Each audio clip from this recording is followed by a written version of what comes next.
Hola otra vez. Bueno, Bienvenida, bienvenida, sigue tranquila. gracias. Listo. Entonces, ¿estás viendo mi pantalla?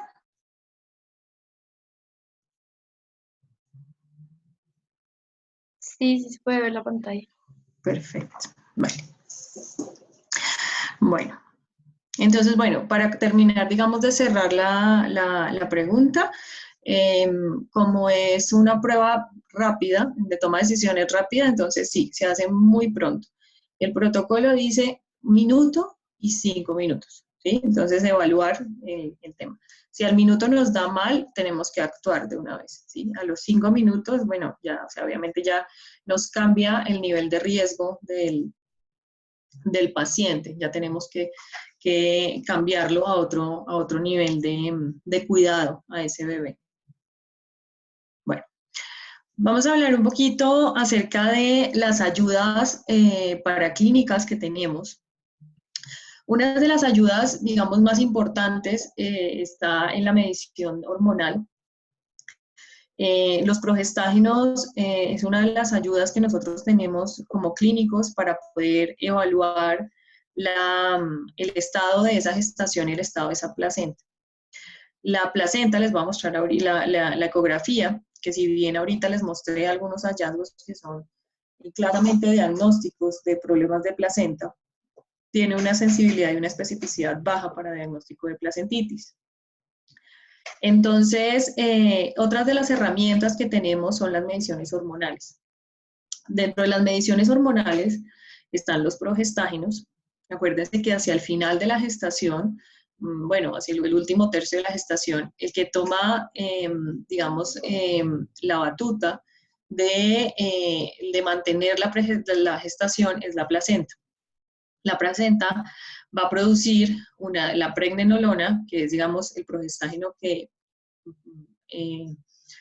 produce la placenta de forma normal.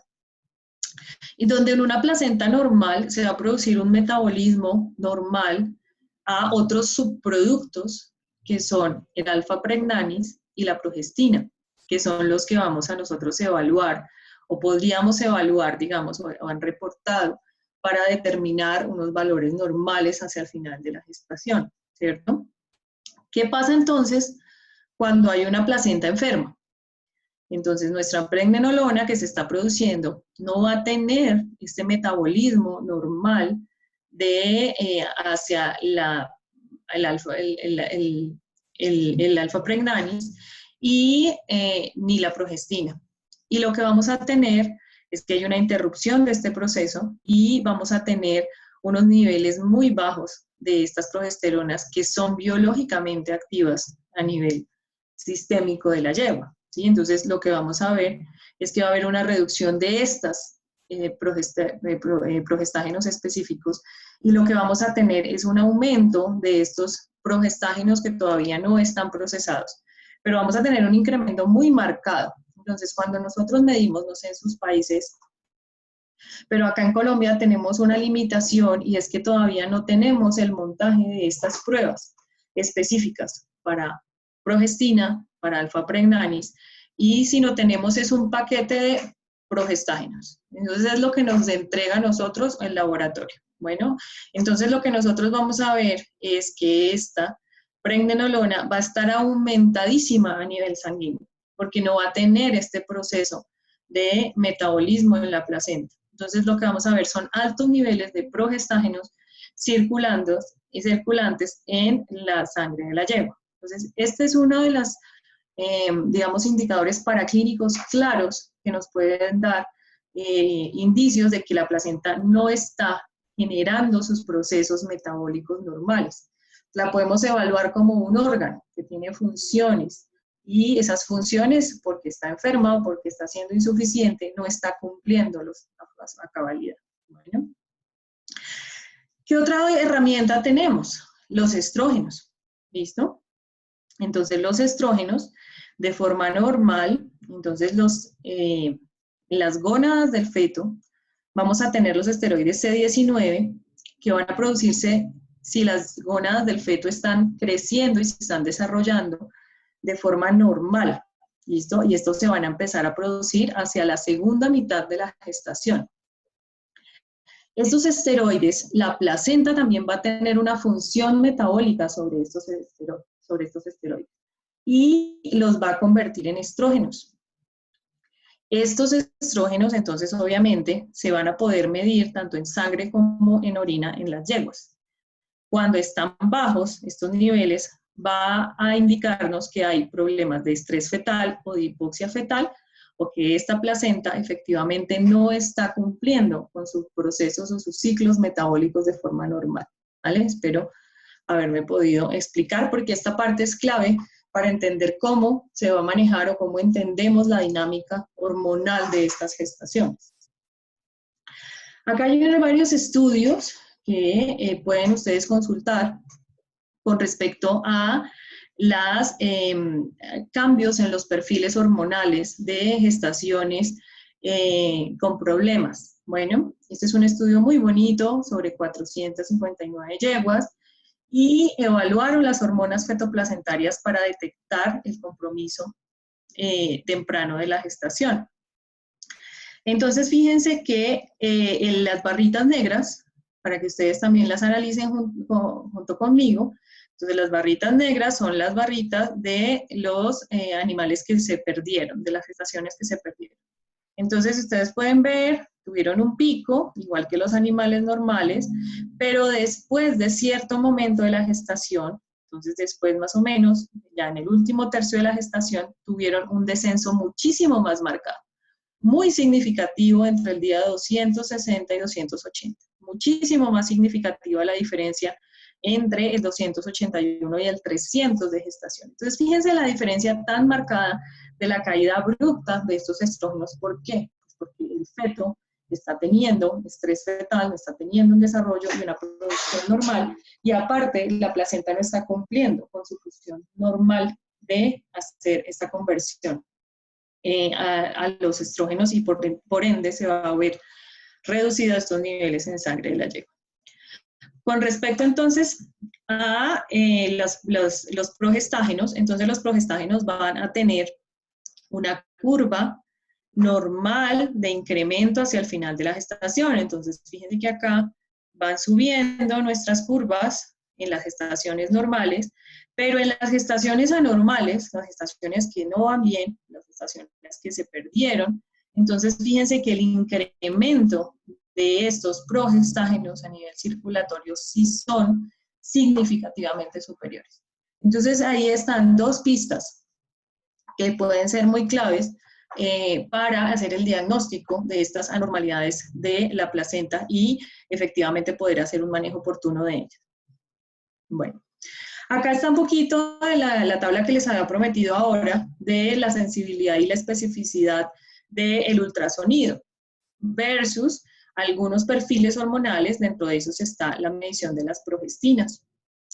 Entonces, fíjense que acá está en la sensibilidad y la especificidad. Los cambios en los niveles de progestina tienen una alta sensibilidad y alta especificidad con respecto a la baja sensibilidad del ultrasonido, aunque acá tomaron solamente el ultrasonido transrectal. Acuérdense que entre más medidas hagamos nosotros en la unión uteroplacentaria, entre más espacio abarquemos en el útero, entonces vamos a tener un poco más de sensibilidad. Porque como les mostré en las ecografías también, varía muchísimo entre una zona y otra del útero. O sea, hay zonas que pueden estar perfectas, la unión uteroplacentaria más linda, más lisa, más funcional. Pero hay otras zonas, puede que el cuerno esté terrible, puede que esté muy grueso y puede que esté lleno de pliegues. Entonces hay unas placentitis que son muy marcadas. Entonces, digamos que este estudio le dio muy baja sensibilidad al ultrasonido, pero era solamente transrectal. Bueno, sigue siendo una herramienta valiosa, pero tiene que ir acompañado con otros criterios de diagnóstico que son de los que les estoy hablando. Esta es entonces una gráfica que hablaban este es un estudio que hicieron de inducción de placentitis y hicieron una inducción de aborto. Entonces lo que hacían era determinar el incremento desde que sembraban, sembraban un estafilococo en el cérvix de las yeguas hacían la siembra del estafilococo y cómo iban incrementando estos niveles de, en este caso era solamente progestina, y cómo se producía después pues una caída posterior al aborto. Con respecto a los estrógenos, también encontramos varias publicaciones. Esta es muy bonita, del doctor Canizo, que los que han revisado el tema saben que es una persona dedicada a su vida a este tema de la placenta y tiene unos estudios preciosos con respecto a esto. En la parte de terapéutica les voy a hablar de algunas de las opciones que da el doctor Canizo para el manejo de todas estas yeguas. Entonces, bueno, acá habla, por ejemplo, de los estrógenos. Entonces, lo que ya habíamos visto, entonces fíjense cómo los estrógenos en yeguas con placentitis tienen una baja muy grande, una reducción muy significativa. Entonces, tomar como parámetro esos estrógenos sí nos va a dar una indicación de qué es lo que está pasando en esa unión uteroplacentaria y qué es lo que está pasando en ese ambiente de ese feto. Bueno, acá hay otros estudios que hablan de los cambios endocrinos y también pues de las variaciones hemodinámicas. Hablan también de algunos tratamientos y hablaban de unas inhibiciones que hicieron de estrógenos y los potros a los que les hicieron inhibición estrogénica nacieron muchísimo más pequeños que el grupo control.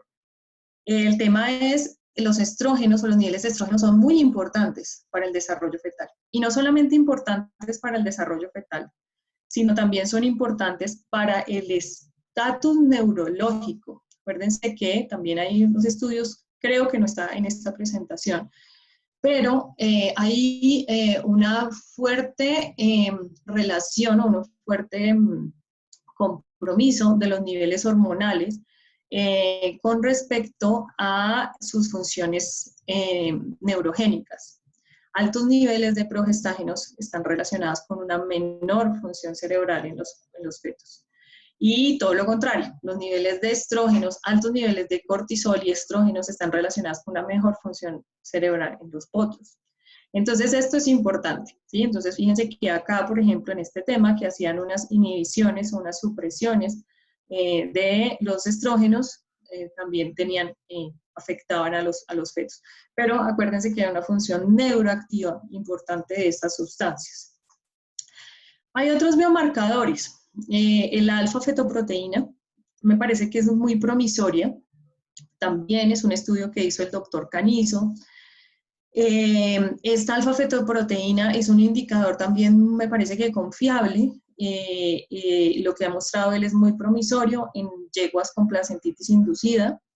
En este momento acá en Colombia hay una colega que está haciendo una maestría en alfa-fetoproteína y diagnóstico en placentitis, está haciendo la estandarización de la prueba. En el momento no la tenemos en el país, después me cuentan ustedes si ustedes las tienen en sus países ya montadas, pero me parece que es muy promisorio, me parece que es una muy buena opción terapéutica, diagnóstica para poder hacer intervención en estas gestaciones de pronto un poquito antes. Bueno, de pronto nos puede avisar un poquito antes.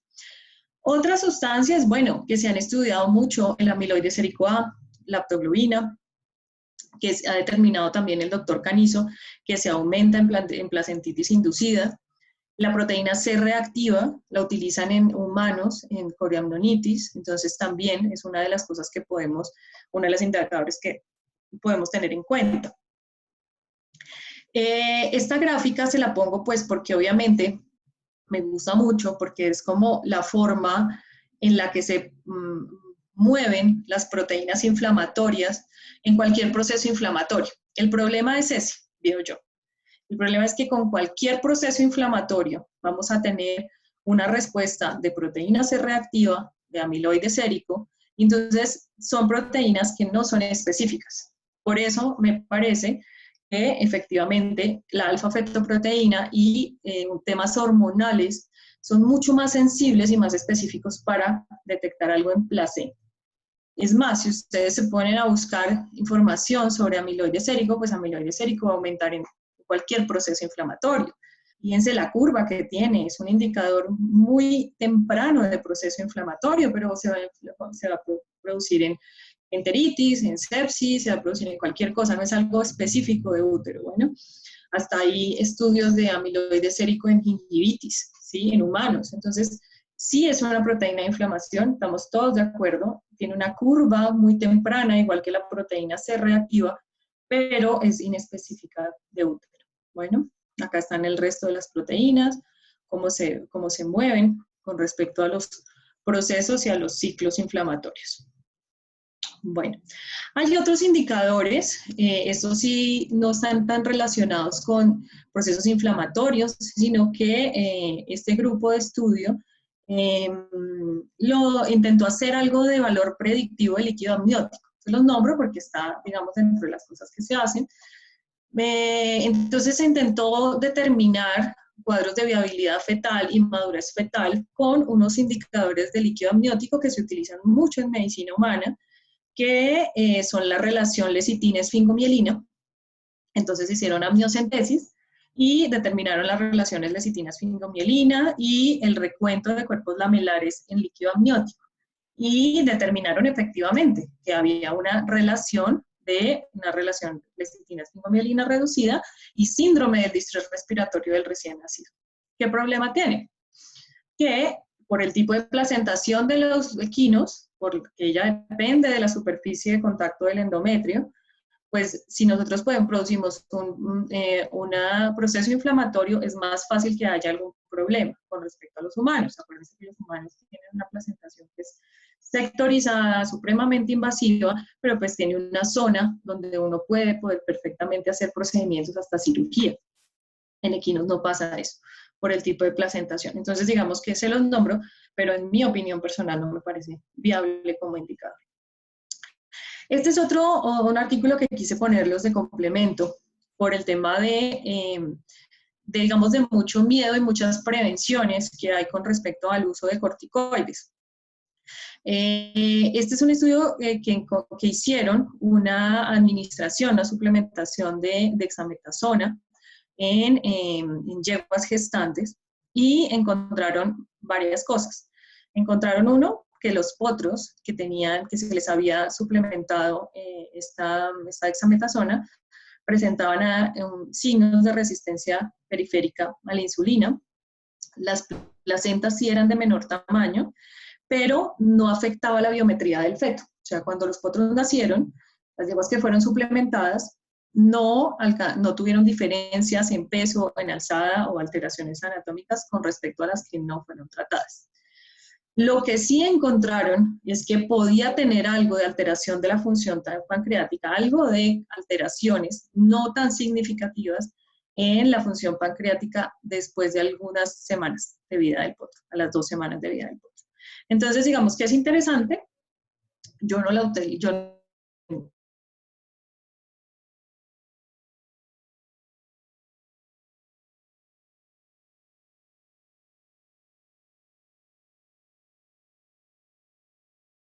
el bebé. Pero bueno, esto es como una información adicional que les quería dar. Voy a hablarles un poquito, corto con respecto al protocolo de manejo que nosotros utilizamos entonces cuando ya hacemos estos diagnósticos. Hacemos seguimiento de la última parte de la gestación, lo intentamos en hospitalización, no siempre se puede por costos. Hacemos el tratamiento para placentitis. ¿Qué utilizamos? Pues antibioterapia. ¿Cuáles? Preguntarían ustedes. En algunos casos todavía sigue funcionando bien la sulfatrimetropin, que es lo que manejan o lo que tratan muchos artículos. Tiene buena penetración, tiene un espectro amplio, pero también hemos encontrado que ya hay algunos patógenos que son muy resistentes a sulfatrimetropin. Hemos podido aislar unas klebsielas que son resistentes a todo, y E. coli también, que son resistentes a muchísimas cosas. Entonces aquí tenemos que tener muy presente cuál es la flora que se está manejando, cuáles son los agentes etiológicos que se manejan en cada país y en cada región y hacia qué nos estamos enfrentando. Entonces, ¿yo qué he hecho? Cuando son yeguas, y digamos que apenas acabamos de hacer el diagnóstico, yo trato de utilizar el espectro de primera línea, ¿sí? Que es el más sencillo, es oral, no tiene muchos efectos secundarios, entonces utilizo sulfatinotropina.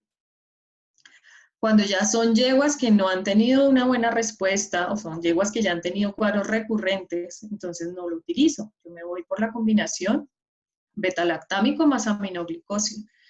Entonces ya me voy con una penicilina genta.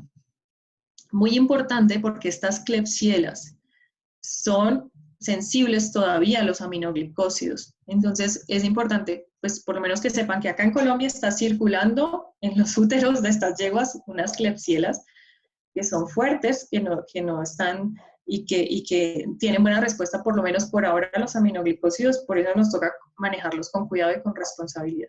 Bueno, entonces esas son las opciones. Hay otras personas que los tratan con ceftiofur, bueno, eso depende, y por eso les digo, en sus países que han aislado a esos úteros y que patógenos específicos se pueden utilizar. Bueno, antiinflamatorios, a mí me gusta mucho el flunixin meglumine, lo utilizo bastante. Me parece que es una buena opción para bajar ese proceso inflamatorio que está ahí. Pentoxifilina la uso. La pentoxifilina me parece que es una buena medida. Hay bastante literatura que soporta el uso de la pentoxifilina en tratamientos de placentitis. Yo utilizo, a partir de la publicación que hizo el doctor Igor Canizo, el cipionato de estradiol. Me parece que es una muy buena opción. Él plantea un protocolo de 10 miligramos cada tercer día intramuscular y muestra que tiene unos muy buenos resultados. Mi experiencia personal es excelente, o sea, realmente funciona muy bien. Donde no me funcionó bien en gestaciones de clones, pero en gestaciones normales, tradicionales, porque la fisiopatología de la placentitis de clones es diferente, pero en gestación tradicional, de embriones, de ixis, de normal, funciona muy bien. Realmente los potros nacen con un estado neurológico más aceptable, las placentas sí se ven un poco más con más edema, o sea, no se vayan a asustar cuando hagan las ecografías después de tratar las yeguas con cipionato, porque las placentas se van a ver más gruesas, se van a ver con más edema, pero son placentas que son más funcionales. Realmente se estrogeniza esa placenta y va a mejorar la funcionalidad y la irrigación de esa placenta. Entonces, es muy buena opción. Yo le hice caso al doctor Canizo y fue excelente, por eso lo recomiendo. La aspirina. La aspirina, el ácido acetilsalicílico en equinos no está descrito para uso como placentitis. Yo les voy a contar mi experiencia. Lo empecé a usar porque lo utilizan en algunos casos de insuficiencias placentarias en humanos y en algunos casos de corioamnionitis en humanos, porque parte de la fisiopatología de las corioamnionitis implica procesos trombóticos, procesos de trombos y procesos isquémicos a nivel de la placenta. Después de mucho analizar, tratar de hacer algunas histopatologías en placentas, vimos también que había algunos procesos de trombos o de trombosis en estas placentas. Por ahora, solamente les estoy hablando de mi experiencia personal y algunas histopatologías que hemos hecho. Esto no les puedo decir que está en ningún libro, y parte de mi tesis de doctorado está en el estudio de la fisiopatología de la formación de estos procesos inflamatorios en esta placenta. Entonces, yo le digo, yo la uso, no en todos los casos, pero sí en algunos casos la utilizo. Aspirina, la utilizo 10 miligramos por kilo, 2 veces al día, a veces hasta que paren las yeguas. Entonces, no la utilizo junto con el Finadine, porque no voy a acabarles con la mucosa gástrica. Entonces, normalmente utilizo uno o el otro, o termino uno y empiezo el otro, pero digamos que es la forma en la que se maneja. Hacemos ultrasonido semanal para poder hacer como el diagnóstico y el seguimiento de esas placentas, a ver cómo van, y se hace la evaluación de hematología, progesterona y estrógenos. Entonces, digamos que si una placenta nos da con progesterona, estrógenos alterados, nos va a dar también anormalidades en la ecografía, de una vez tratamos. Hacemos la evaluación de la viabilidad fetal por movimientos fetales y fetocardia 2 veces al día, si no hay ningún riesgo, si todo está normal. Y si no, pues obviamente ya se entra a intervenir y a hacer las curvas de fetocardia para hacer toma de decisiones, si hay algún hallazgo de que haya estrés fetal o hipoxia. Entonces, algunas veces hemos hecho el intento, y ojalá me hablen ustedes ahora de su experiencia, para hacer una retroalimentación de la medición de calcio en la secreción láctea, como predictor del parto en estas yeguas. Y me he encontrado que es absolutamente errático. Entonces, puede que, bueno, yo tengo este test porque no tengo como una medición más específica y el laboratorio de referencia me lo tarda mucho y es costoso. Entonces, lo que tenemos allá en el centro es este test, pero no nos ha funcionado muy bien. Me parece que es el comportamiento de los electrolitos como predictores de parto en gestaciones de alto riesgo no es igual que en los normales. O sea, no es que después de 200 ya va a parir y es un predictor exacto, no. Hay yeguas que nos han parido con calcios muy bajitos, hay yeguas que nunca les subió y parieron, hay yeguas que les sube y después vuelve y les baja, me parece que es errático. Les hablo desde la experiencia que he tenido con este tipo de pruebas o test en estas gestaciones de alto riesgo. En las gestaciones normales puede que sean más confiables los test de predicción del parto. Este es nuestro Doppler y bueno, acá está el parto asistido, que obviamente es indispensable para poder hacer la aproximación de cómo es el estado de ese bebé, porque muy probablemente son bebés que también van a necesitar intervención y ayuda. El manejo del neonato, para adaptación asistida, APGAR, siempre si necesita oxigenoterapia, garantizar la absorción de inmunoglobulinas. Nosotros hacemos el SNAP test porque es el que tenemos allá, es práctico y tiene una alta sensibilidad y especificidad. Y se hace siempre un protocolo de manejo primario y ya a medida que va mostrándonos el potro, con pruebas paraclínicas, ya se va haciendo el tratamiento de problemas particulares de cada individuo. Listo, eso era lo que tenía para mostrarles. Quedo a su disposición para Perfecto, preguntas. Susana. Voy a empezar a leerte las preguntas que hay. Claro. Dice la primera, ¿qué tan predictiva puede ser la fetocardia en partos prematuros? No, bueno, ella te va a mostrar algo, ella te va a mostrar que efectivamente va a haber problemas. O sea, ella te va a mostrar un parto que se viene antes, normalmente son potros que han estado en estrés fetal, o son potros que de alguna manera están liberando ese cortisol, que es el que va a dar el indicador del parto. Entonces, para que se haya liberado ese cortisol, él ha tenido unos cambios fisiológicos y esos cambios fisiológicos pueden mostrártelos. ¿Qué problema tiene? Que normalmente si a la yegua le hace falta un mes o le hace falta muchísimo más tiempo, pues no va a ser tan fácil que tú estés tan pendiente. Nosotros nos han llegado potros de 9 meses y medio. Entonces, obviamente, faltándole mes y medio, es muy difícil que las personas estén pendientes haciéndoles fetocardia. Pero digamos que si uno piensa fisiológicamente en lo que generó un parto prematuro, el potro debió mostrarte algo, debió mostrarte bradicardias o debió mostrarte signos de estrés fetal persistente en esas fetocardias. Perfecto. Otra dice, doctora, ¿qué tan frecuentes son los casos de hidroamnios o hidroalantoides? No son tan frecuentes, la verdad. Yo he tenido muy pocos, menos mal, porque la verdad son difíciles de manejar. El pronóstico le toca a uno definir si quiere salvar la yegua, si quiere salvar el potro. Muy pocos he tenido, la verdad. El dato de prevalencia o incidencia no lo tengo, pero son bajos, menos mal. Más frecuente, obviamente, en gestaciones con problemas de placenta, placentas infectadas, problemas placentas disfuncionales, van a producirse grandes cantidades de líquido. Ok. Dice otra, buenos días, excelente disertación. ¿Cuál es la dosis de aspirina que utiliza y con qué intervalo? 10 miligramos por kilo, 2 veces al día. Perfecto. Doctora, En un paper encontré que los progestágenos solo suben en placentitis crónicas, ya que en la aguda disminuían rápidamente en sangre.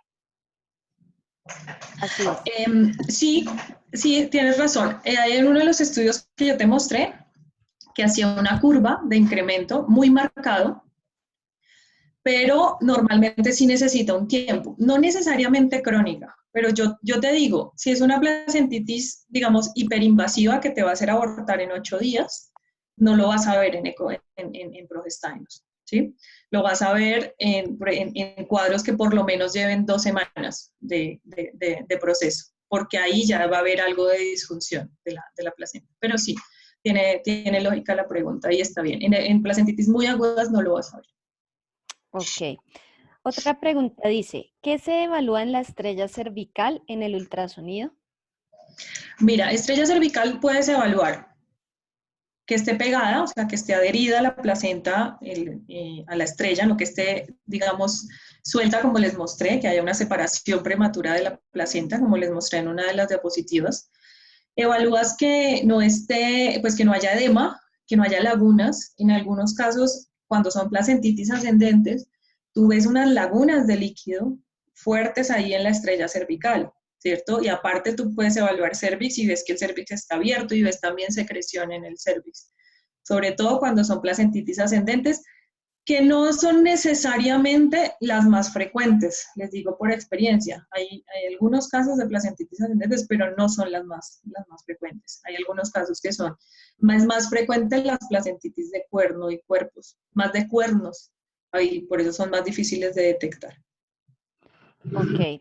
Otra dice, ¿qué importancia le da a la evaluación del amnios?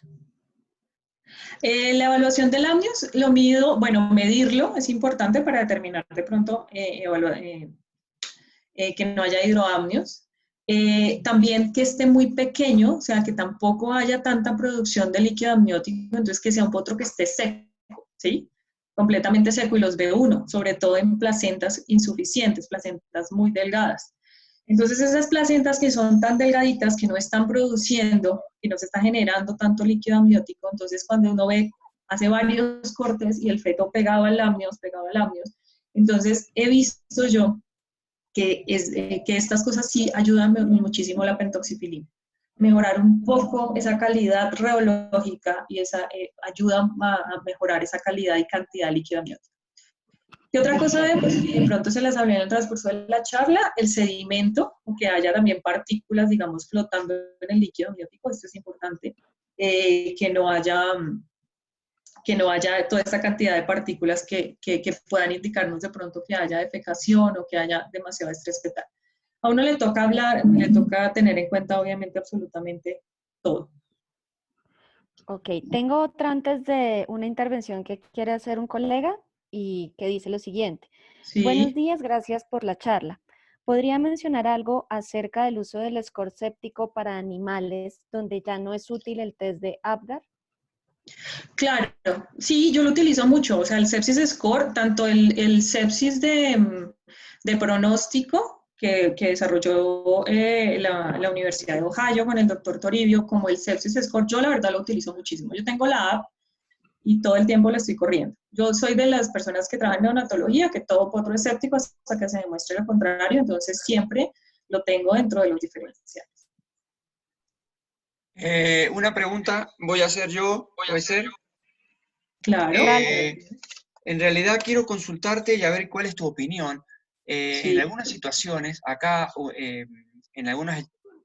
cuando hemos tenido una finca que ha tenido muchos abortos, Sí. y bueno, el año siguiente replanteamos los manejos, por ejemplo, ya sabemos que las causas más comunes de aborto, por lo menos acá, son los mellizos sin controlar, las placentitis y el herpes virus equino. Son las tres que yo manejo con más seguridad y hasta que no se demuestre lo contrario, me centralizo en esas. Entonces, Sí. ¿qué me sucede? Cuando en una finca abortaron 2 o 3 yeguas, el dueño queda un poco maniático, pero a él no le gusta que yo vaya tan seguido a la finca, Sí. de vez en cuando y que le haga una sugerencia. Entonces, ¿qué he hecho yo? Además de hacer los controles para eliminar mellizos o ver mellizos en 16, 18, 20, 30 días, recomendar la vacuna del herpes virus equino, quinto, séptimo y noveno mes, y Sí. que he propuesto, ya que no puedo ir a la finca, que a partir del séptimo mes, aleatoriamente, hacemos una terapia con antibióticos y antiinflamatorios del 1 al 5 de cada mes, solamente pensando o maniáticamente que puede haber una comienzo, una resistencia. Entonces lo he hecho un montón de veces y en un momento yo me sentía muy culpable porque digo, Sí. estoy provocando resistencia, pero en algún momento leyendo este libro famoso del australiano, que ahora no se me da la cabeza, él lo pone en algún ítem diciendo que cuando, no está cuando está un poco complicado llegar al lugar y esto lo propone. ¿Tú qué me dices? ¿Estoy muy mal o es una alternativa que...? No, pues mira, son estrategias de manejo poblacional, o sea, realmente, bueno, una de las cosas infecciosas importantes, yo les hablé pues de patógenos específicos, pero obviamente está herpes. Nosotros acá tenemos problema de leptospira, entonces cuando se nos junta aparte la leptospira es terrible y yo mando tratar todas las yeguas para leptospira, o sea, si es una finca con leptospira, hago lo mismo que tú, mando tratar absolutamente todo, porque son problemas poblacionales. A mí sí me preocuparía un poco los ciclos cortos de antibiótico con respecto a la resistencia, porque de pronto te vas a quedar después sin opciones terapéuticas. Sería como mi consejo. De pronto sería más hacer un ciclo contundente y fuerte a cierto mes, antes de que se te aborte, y ya